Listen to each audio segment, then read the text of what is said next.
Welcome to Unity Spiritual Center of Pflugerville this lovely Sunday morning. My name is Val Cary. I'm going to be giving the message this morning. I am one of our prayer chaplains and really appreciate everyone being here with us today. Today's message is new beginnings, new opportunities. So several weeks ago, Reverend Tess had a really great message, and MJ and I, at the very same time, said new beginnings. And I don't even remember what the sermon was about, but the synchronicity in the room as everybody kind of started thinking about change and new beginnings, and I thought that that would be a perfect topic to discuss today as we start winding down 2024 when we're thinking about 2025. So we know that one of the constants in life is change, and we know that with change we are offered new opportunities and new beginnings. Sometimes these are times where we can start fresh, leaving behind old habits, old thoughts, old patterns, old things, and sometimes, even figuring out relationships maybe that need some shifting or some healing. And while we do this, we can also embrace new opportunities. So this Bible verse behind me, from Ecclesiastes, for everything there is a season and a time for every matter under the sun. So I'd like to talk about one of the significant new beginnings in my life right now, and in the life of my husband. Those here in the room know that he had total knee replacement just about a little over a week and a half ago. And so this has been a long time coming. He's been in a lot of pain. He's gone through multiple treatments. He's gone through a few surgeries. And so we've just had to be really patient with this. We wonder sometimes how things happen in our lives. Those in the room also know that early in March, I started experiencing foot pain, which ended up being diagnosed as a torn plantar fascia. And so Greg was so supportive throughout the whole treatment with me. And towards the end of it, my very last appointment with my podiatrist, Greg turns to the podiatrist and said, "Hey, do you happen to know of a good orthopedic surgeon?" And he said, "Well, yes, I do, by the way." And so here began our journey into a new beginning and a new opportunity for Greg to be healed for his knee. This has been one of the best experiences that we've had with his knee surgeon. He's professional, he's got a wonderful bedside manner, smart, caring personality, cutting edge technology. It was an outpatient surgery. Later that evening, he was walking down the end of the street, even though probably everybody said you really shouldn't do that. He's like, "Hey, I feel great, I want to do this." And he was really listening to his inner spirit that said he kind of needed to get up, he kind of needed to start moving around. We don't have a great big house, so here he goes down the driveway with his walker, with me holding on to the back of his pants, terrified, but trusting that everything was going to be okay. And, I would have loved to have been a fly on the wall to watch us kind of hobble together down to the end of the street. But this made me really think about, how do we receive information? Is it because we trust enough to ask somebody for their opinion? Is it because we're listening to our gut intuition? It's kind of all of those. We're constantly being given information. So it's just really important to think about, where is the information coming from? Does it feel true? Is it something we can use? And how do we use it to fit our circumstance? And I think that my fit issue resulted in a win for him. Madeline, can you take us to the next slide, please? Robert Maddie's house in Arizona. This is the latest picture. And so we thank you for letting us see this and sharing this with us. We have neighbors now. Yeah. And this is an opportunity. This is a perfect example of another new opportunity and another new beginning. So the Bible verse is, do not be anxious about anything, but in everything by prayer and supplication with thanksgiving, let your requests be made known to God. And the peace of God, which surpasses all understanding, will guard your hearts and your minds in Christ Jesus. And this is from Philippians. So let's break this verse down. Do not be anxious about anything. What is your mindset when you're faced with change? Are you excited? Do you anticipate it? Or are you a little bit afraid and you're worrying a little bit? It would be Pollyanna of me to tell you not to ever be afraid and not to worry. Because sometimes we know that those thoughts or those emotions are actually keeping us safe. So they're not always bad. We just have to say, okay, is this feeling, is this thought helpful or harmful? And then from there, what we do with the information can be transformational. So when we think about fear and worry, the important thing is to not get stuck in it. You know, mull it over, think about it, and then figure out how to move forward.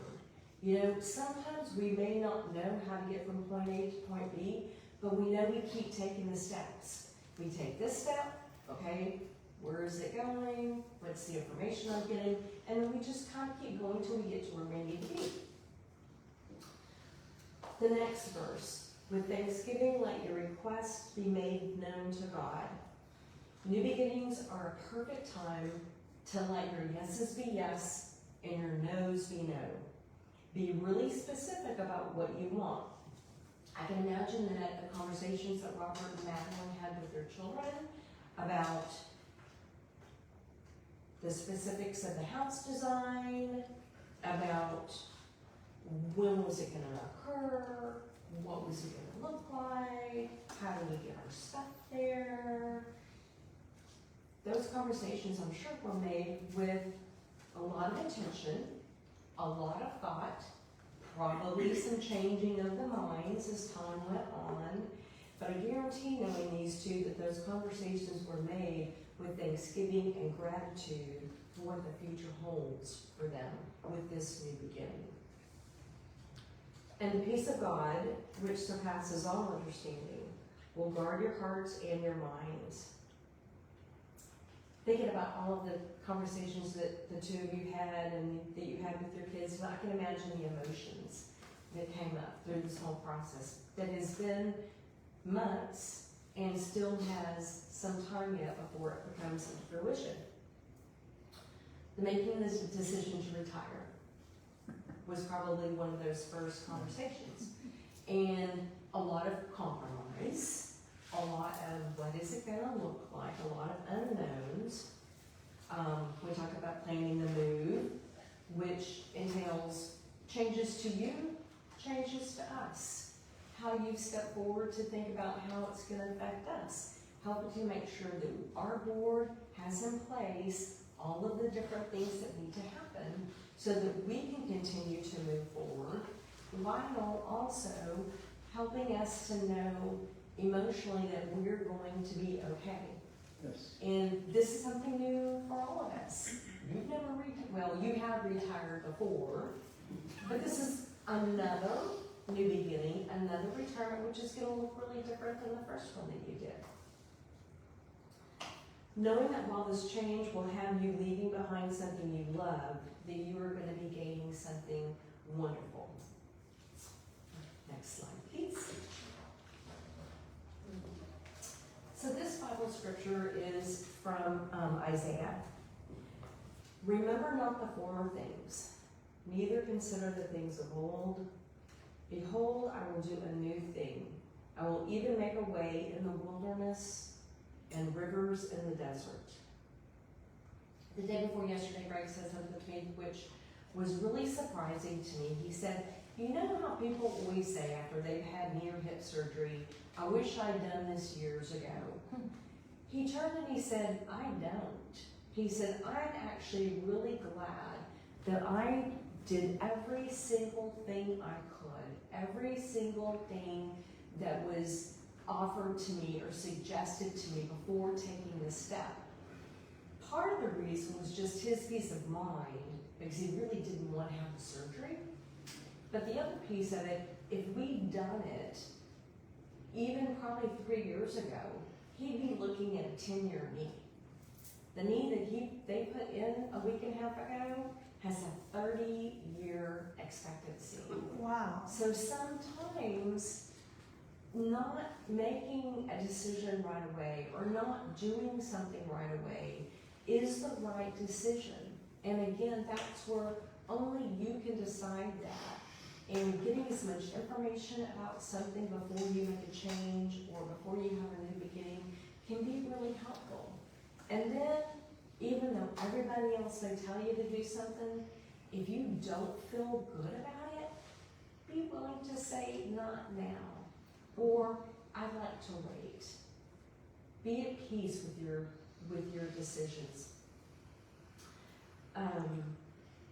I was driving down the Pflugerville Parkway earlier this week on an errand, and I looked around and I noticed that some of the trees are losing their leaves, while there's these other species of trees are bursting into this amazing glory of beautiful colors. And it just made me think about how wonderful it is that while this seeming end of the season is already part of a new beginning and a cycle of constant renewal. So while things seem to be shutting down or slowing down, there's already something percolating, ready to fill that space. Reverend Tess has taught us about, the universe, whenever there's a void, something is going to come in and fill it. And so, as we're intentional about how we fill those spaces, that's how we create life the way that we want it to look like. Next slide, please. So this Bible verse is from Ezekiel. I will give you a new heart and put a new spirit in you. I will remove from you your heart of stone and give you a heart of flesh. In Jan Robbins' meditation this morning, hope, faith, love, in the daily word, love, we know that those are always with us, but this season they're especially important and they're especially poignant. And as we think about new beginnings being a time for personal reflection and growth, we talked about, we create our experiences by the activity of our thinking, and that our actions influence others. Not only are we shaping our own lives, we do have impact on others. And so as we think about love, we know that that's an awesome opportunity to impact others. This other quote is from Meister Eckhart, and I'm going to read something in front of it that's actually not on the screen. He once said that if you look for nothing but God, nothing or no one can disturb you. He also said, the most important hour is always the present. The most significant person is precisely the one sitting across from you now. The most necessary work is always love. We often say that God is love, but isn't it true that love is God? So if we're staying in the moment and we know that there is only love, then our movement into new beginnings can be in harmony and in anticipation of the abundance and the perfection that God has in store for us. And thinking about the statement, the most necessary work is always love, one of the gifts of new beginnings is the opportunity to put our love to work, either for ourselves or for others. Everywhere we are spreading love, we are sharing God. We are sharing God's perfection, God's good, God's peace, God's joy, God's harmony. So as we start to wind down 2024, and we think about what new beginnings and new opportunities might be waiting for us in 2025, I send blessings and love to you all for a wonderful rest of the year.